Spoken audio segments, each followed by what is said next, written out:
ধান রোপণ করার চেয়ে বুনলে নাকি ফলন বেশি হয়, কথাটা কি সত্যিই ঠিক? তো এই প্রশ্নের উত্তরটা জানার জন্য আমি আজকে এই ভিডিওটি করছি। তো তোমাদের কাছে জানতে চাইবো যে ধান যদি বোনা হয়, মানে যেমন বীজ বুনে সেরকম করে যদি মাঠকে মাঠ ধান বোনা হয়, তাহলে কি রোপণ করার চেয়ে ধানের ফলনটা বেশি হবে? তো চলো তোমাদেরকে পুরো ভিডিওটি আজকে দেখাবো যে ধান বোনা হয়েছে এবং কি করা হয়েছে না হয়েছে সমস্ত কিছু। তো হ্যালো বন্ধুরা, আমি বাপন, আমি এখন আছি মাঠে।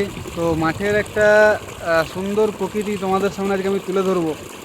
অ্যাকচুয়ালি গ্রামের সৌন্দর্য প্রকৃতি সত্যিই মানে শহরের চেয়ে লাখ গুণে ভালো, কিন্তু আমরা গ্রামে থেকে থেকে হয়তো বোরিং ফিল করছি যে শহরটা ভালো বা এরকম কিছু, কিন্তু বাস্তবে সেটা হয় না। বাস্তবে কিন্তু গ্রামেই হচ্ছে অরিজিনাল প্রকৃতি বলো বা যে কোনো জিনিস আমরা দেখতে পাই বা উপভোগ করতে পারি, শহরে কিন্তু সেই জিনিসটা আমরা পাই না। তো তোমাদের সাথে আমি সেটাই শেয়ার করব আজকে। পুরো মাঠে আছি, মাঠের যে প্রকৃতির মানে নেচার যে ভিউ সেটা শেয়ার করব, এবং কিছু প্রশ্ন আছে, কিছু অজানা আমার কথা মানে প্রশ্ন আছে যেগুলো তোমাদের সাথে আমি শেয়ার করব। তোমরা অবশ্যই সেগুলোর উত্তর দেওয়ার চেষ্টা করবে, এবং তোমাদের মধ্যে যদি কোনো কিছু জিজ্ঞেস করার কিছু থাকে সেটা আমাকে জিজ্ঞেস করবে। আমিও যতটুকু জানি নিজের অভিজ্ঞতা থেকে তোমাদেরকে বোঝানোর চেষ্টা করব। তো চলো শুরু করা যাক। তোমরা সকলেই জানো যে এখন হচ্ছে শীতকাল, এবং এই শীতকালেই কিন্তু যেটা আমরা বোরো ধান বলে থাকি সেই ধানের চাষ হয় কিন্তু। তো প্রতি বছর কিন্তু আমাদের ধান রোপণ করা হয়, কিন্তু এই বছর ধান রোপণ করা হয়নি, বীজ ছড়ানো হয়েছে। মানে মাঠকে মাঠ তোমরা দেখতে পাচ্ছ, আমি দেখানোর চেষ্টা করছি, পুরো মাঠকে মাঠ কিন্তু বীজ ছড়ানো হয়েছে, রোপণ করা হয়নি। মানে বীজ ফেলে সেগুলো চারা যে রোপণ করা হয় সে রোপণ কিন্তু করা হয়নি। তো যে কারণে দেখতেই পাচ্ছ যে জল আসছে এবং জমিতে পুরো ভরাট করা জল দেওয়া হচ্ছে। তো এগুলো কিন্তু বীজ ছড়ানো হয়ে গেছে, এবং তোমরা ভালো করে লক্ষ্য করো যে ছোট ছোট চারা অঙ্কুরিতও হচ্ছে। এই জমিটা যেহেতু বেশি পরিমাণে জল আছে, যে কারণে কিন্তু বোঝা যাচ্ছে না যে চারাগুলো বেরোচ্ছে মানে অঙ্কুরিত হয়েছে। তো চলো তোমাদেরকে আমি যে জমিটাতে জল কম আছে এবং চারাগুলো একটু মোটামুটি বড় হয়েছে সেই জায়গায় নিয়ে যাচ্ছি এবং দেখাচ্ছি।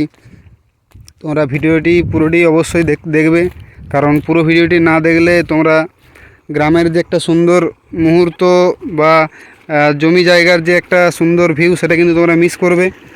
তো সত্যি সেই লেভেলের মানে তোমরা দেখো কী সুন্দর দেখতে লাগছে, মানে একটা রোমান্টিক সিন আর কি এখানে চলছে। ভালো করে একটু লক্ষ্য করো, দেখো ছোট ছোট যে ধান বীজ ছড়ানো হয়েছে সেগুলো থেকে কিন্তু অঙ্কুরিত হয়ে ধানের চারা বেরোচ্ছে। তো ধানের রোপণ করার চেয়ে যদি বোনা হয় তাহলে কি সত্যি ফলন বেশি হয়, বা তাতে কি চাষিদের সুবিধা হয় না অসুবিধা হয়?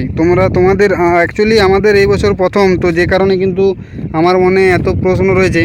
তো অনেক জায়গায় যারা ভিডিওটি দেখছো তাদের হয়তো প্রতি বছরই ধান বোনাই হয়, রোপণ করা হয় না। তো তারা অবশ্যই কমেন্টে উত্তরটা জানাবে যে কোনটাতে সুবিধা, রোপণ করা বেশি সুবিধা না ধান বুনলে বেশি চাষিদের সুবিধা হয়।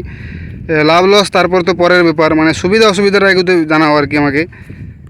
তো এত যে বড় বড় জমিগুলো দেখছে সব জমিগুলো কিন্তু আমাদের নয়, এখানে কিন্তু আমাদের পাশাপাশিও অনেকজনকার জমি আছে। তো আমাদের গ্রামে কিন্তু এই বছর প্রথম মানে আমরা শুরু করেছি, তার সাথে আরও কিছু মানুষ শুরু করেছে আর কি। যেটা কিন্তু মানে দেখো এত বড় চাষ, সেটা রিস্ক নিয়ে শুরু করাটা একটা নতুন পদ্ধতি, সেটা সত্যিই একটা চিন্তার বিষয়। কারণ আদেও ঠিকঠাক ফলন হবে না হবে, এত টাকা খরচ করে জলটা শোধন কেনা, কিন্তু এই ধানের মানে জলটা যেটা আমাদের নিজস্ব সাবমার্সেল নেই, মানে লোকের কাছ থেকে নেওয়া জল। তো যদি মনে করো ফলন ঠিকঠাক না হয়, মানে বুঝতে পারছো কী অবস্থা হবে। তো এই জমিটাতে দেখো, এটাতে একটু জল কম আছে, এটা একটু ভালো করে তোমরা লক্ষ্য করো, আমি দেখানোর চেষ্টা করছি। এটা দেখো বেশিরভাগ কিন্তু চারা সব বেরিয়ে গেছে। তো এগুলো অনেক দিন হলো রোপণ করা হয়েছে, আমি কাজের চাপে কিন্তু মাঠ দিকে আসতে পারিনি, যে কারণে ফটো বলো বা ভিডিও বলো বা কেউ আমাকে খবর নিচ্ছিল যে ধানগুলো কি ঠিকঠাক বেরিয়েছে বা কীরকম কী হচ্ছে, সেটা কিন্তু আমি নিজেই যে জানি না, তো তাদেরকে কি করে কি উত্তর দেবো। তো আজকে কোনো রকম সময় পেয়েছি তাই একটু দেখতে এলাম, এবং এটা ক্যামেরাবন্দি করছি তোমাদেরকে দেখানোর জন্য। দেখো এইসব জিনিস কিন্তু তোমরা সব জায়গায় দেখতে পাবে না, কারণ এইসব ভিডিও খুব কম ক্যাপচার করা হয় এবং মানুষ দেখেও কম, মানে এইসব আসলে মানুষ ইন্টারাকশন কম দেখে এইসব ভিডিওতে, এটাকে বলে প্রাধান্য কম দেয় আর কি, মানুষ দেখে কম। তো এখন দেখো যারা ভিডিও শ্যুট করে সবাই কিছু পাওয়ার আশাতেই কিন্তু ভিডিও শ্যুট করে। তো যে কারণে যদি ভিউ না হয়, যদি মানুষ না দেখে, তাহলে কেন সে এত পরিশ্রম করে ভিডিও করবে, তাই না? তো আমি কিন্তু সেই ইয়েতে করিনি। আমি দেখো আমাদের নিজেদের এটা একটা জিনিস, আমি এসছি সেটা ভিডিও শ্যুট করার একটাই কারণ, আমার কি আর্নিং হলো না হলো সেটা আমার বড় কথা নয়। বড় কথা হচ্ছে তোমাদের কাছে যে বললাম না আমার কিছু প্রশ্ন আছে, সেই প্রশ্নগুলো আমি জানতে চেয়েছি এবং তোমাদেরকেও কিছু যদি অজানা থাকে সেগুলো জানাতে চাই। তো এই কারণেই ভিডিওটি আমার করা। তো ভিডিওটি যদি ভালো লাগে থাকে অবশ্যই একটু বেশি বেশি করে শেয়ার করে দিও। আর যে প্রশ্নের উত্তরগুলি তোমাদের জানা অবশ্যই কমেন্টে আমাকে জানাবে, এবং তোমাদের কোনো প্রশ্ন থাকলে সেগুলি আমাকে বলবে, আমি উত্তর দেওয়ার চেষ্টা করব। দেখো এখনও কিন্তু জমি অনেক ফাঁকা পড়ে রয়েছে, যেগুলো কিন্তু রোপণ করা হবে, মানে সবাই কিন্তু ধান বুনেনি। তো এখন কিন্তু রোদ বেলা, তো যে কারণে কিন্তু ভিডিওটা ঠিকঠাক আসছে না। তো যাই হোক, এই বলেই ভিডিওটি আমি শেষ করলাম। ভিডিওটি কেমন হয়েছে অবশ্যই কমেন্ট করতে ভুলো না, আর ভালো লাগলে অবশ্যই একটু বেশি বেশি করে শেয়ার করে দিও। চলো এই বলেই এই ভিডিওটি শেষ করলাম। টাটা, দেখা হবে আবার অন্য কোনো ভিডিওতে।